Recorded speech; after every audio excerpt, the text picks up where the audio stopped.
বোকামি ছাড়া কোনো কিছু না। আপনি শুধুমাত্র কমই কেন, আলিয়া কেন, সবাই কিনে আপনি তোমার সমস্যা কোথায় বলেন? এক নজরে এক দৃষ্টিতে যদি আপনি রাখতে পারেন, সমাজ থেকে কাজ উঠবে না।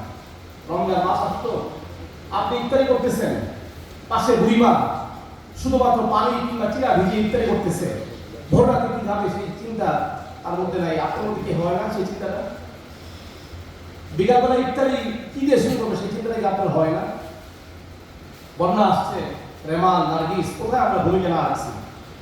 এই দেশের প্রিন্ট মিডিয়া, ইলেকট্রনিক্স মিডিয়া যদি আমাদের সাথে বিবাদ আসতো, আচরণ না করতো, তাহলে আমরা দেশের যে নাম করা পুরস্কারগুলি সবার আগে আমাদের ঝুলিতে আসতো। সবচেয়ে বেশি অবজ্ঞা করা হয় আমাদেরকে। এই কাজগুলোকে প্রত্যেকটা কাজ সামনে নিয়ে আসেন। পানি আফজল সাদাকাতি সাকিউল মা। আল্লাহ রাসূল সাল্লাল্লাহু আলাইহি ওয়াসাল্লাম বলেন সবচেয়ে উত্তম সদকা হচ্ছে মানুষকে পানি পান করানো। স্কুলে বাচ্চারা স্কুলে যাচ্ছে, তাদেরকে আপনি পানি পান করান। ব্যাগ দরকার, কাপড়ের ব্যাগে, কাগজের ব্যাগে, সালার ব্যাগে করে সে তার দামি আসবাবগুলো নিয়ে যাচ্ছে, বইগুলো নিয়ে যাচ্ছে, সেগুলো আপনি তাদেরকে দেওয়া শুরু করে দেন, খাতা কলম দেওয়া শুরু করেন।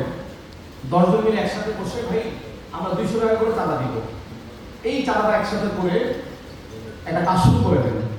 10টা লোকের একটা হোয়াটসঅ্যাপ গ্রুপ, মেসেঞ্জার গ্রুপ কিংবা ভার্চুয়াল জগৎটাকে একসাথে করবেন, 10টা পোস্ট একসাথে ছাড়বেন। যদি বেশি রিস্ক না হয় সেটাকে আপনারা স্পন্সর করেন, যে ভাই স্পন্সর জানে এই কাজটাকে গণ্ডির বাইরে সরাই দেন। কোনো কোম্পানি সে চিন্তা করবে যে এই কাজটা তো তারা করতেছে, আমি তাদের সহযোগিতা করি। এলাকার বিত্তবান ধনাঢ্য মানুষের কাছে আপনাদের কাজগুলোকে তুলে ধরেন।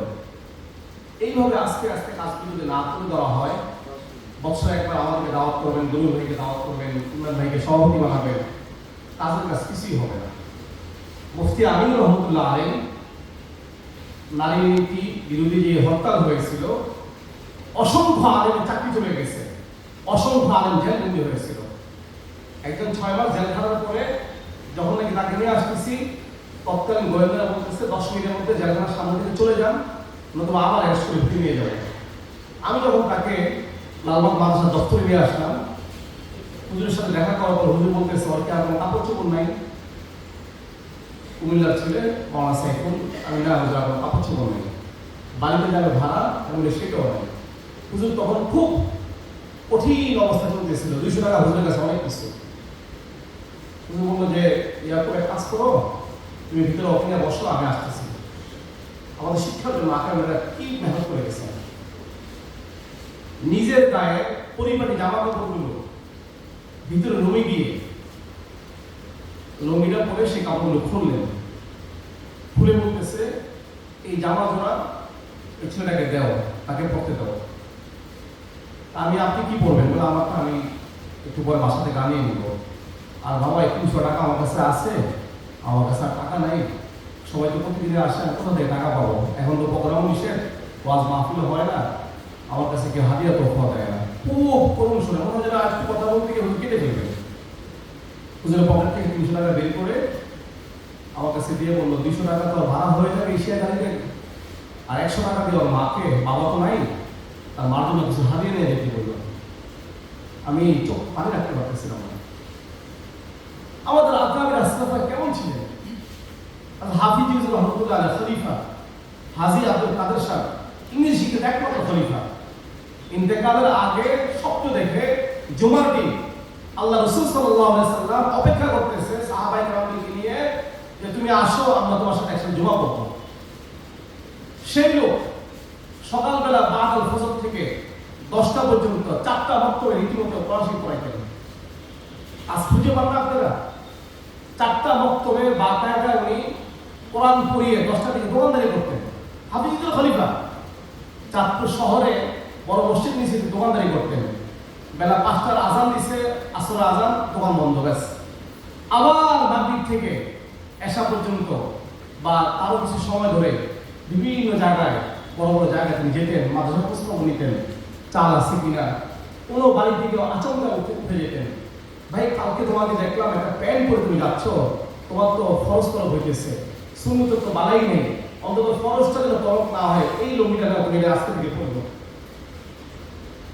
রিক্সাতে যাচ্ছেন, 4টা কলা নিয়েছেন, 2টা কলা নিজে খেয়েছেন, 2টা রিক্সাওয়ালাকে দিয়েছেন। রিক্সাওয়ালা ভাই বকলম মূর্খ মানুষ, কলার খোয়াগুলো হাত থেকে নদীর পাড়ে ফেলে দিয়েছে। উনি বলতেছে, ভাই ছেলে থামাও। হাজি সাহেব মানুষ 70 উপর বয়স, হাতে উঠতে।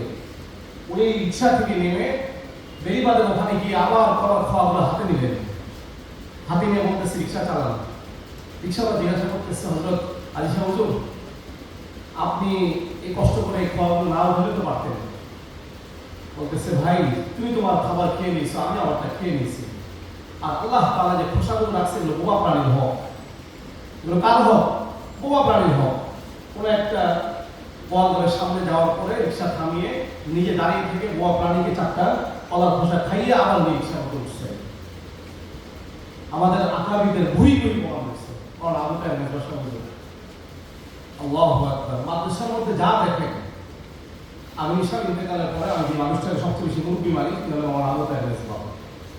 কাছ থেকে বারবার দেখা সুযোগ হয়েছে কিভাবে জাতির ফিকির করবে, জাতির ফিকির করবে, জাতির ফিকির করবে।